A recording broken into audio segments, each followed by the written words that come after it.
वज़ीर-ए-आज़म नरेंद्र मोदी ने मिशन 2019 की तैयारियां शुरू कर दी हैं। असेंबली इंतखाबात में शिकस्त के बाद अब बीजेपी ने पार्लिमानी इंतखाबात की तैयारियां शुरू कर दी हैं। पीएम मोदी सोनिया गांधी के गढ़ रायबरेली से पार्लिमानी इंतखाब की तैयारियों का आगाज करने वाले हैं। इस मौके पर वज़ीर-ए-आज़म रायबरेली में वाक़ जदीद रेल डब्बों के कारखाने का दौरा करेंगे। पीएम मोदी आज इलाहाबाद का दौरा भी कर रहे हैं।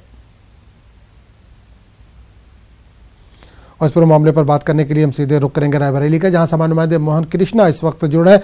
मोहन, पीएम आज रायबरेली आ रहे हैं, कब तक पहुंचने की उम्मीद है?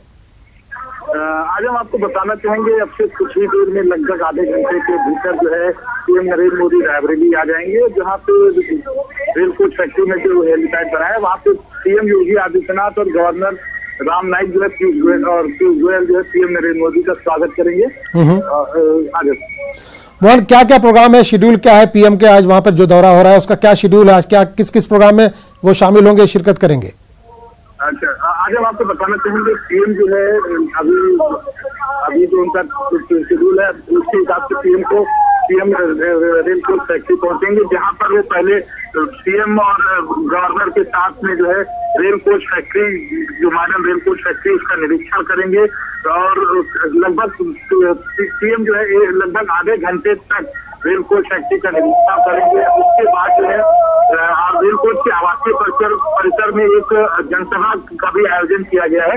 इस जनसभा में पीएम जो है रेल कोच द्वारा बनाए गए 900वें कोच के साथ साथ हमसफर कोच की रैक कल हरी झंडी दिखाएंगे। इसके साथ और भी कई विकास की परियोजनाएं हैं जिनका लोकार्पण आज पीएम करेंगे।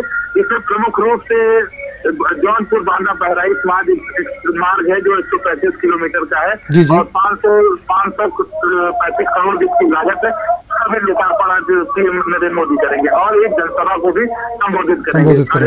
चलिए मोहन कृष्णा, इस तमाम जानकारी के लिए बहुत बहुत शुक्रिया। तो अब से थोड़ी देर के बाद वज़ीर-ए-आज़म रायबरेली पहुंचने वाले हैं, जहां वो कई प्रोग्रामों का यहां पर इफ्तिताह करेंगे। यूपी के उन्नाव में गाड़ियों की तेज रफ्तारी ने 4 अफराद की जान ले ली है। यहां वैन और सफारी के दरमियान जोरदार टक्कर हो गई, जिसकी वजह से 4 अफराद की मौत हो गई, जबकि 3 अफराद जख्मी बताए जा रहे हैं। जख्मियों को इलाज की गरज से अस्पताल में दाखिल करा दिया गया है।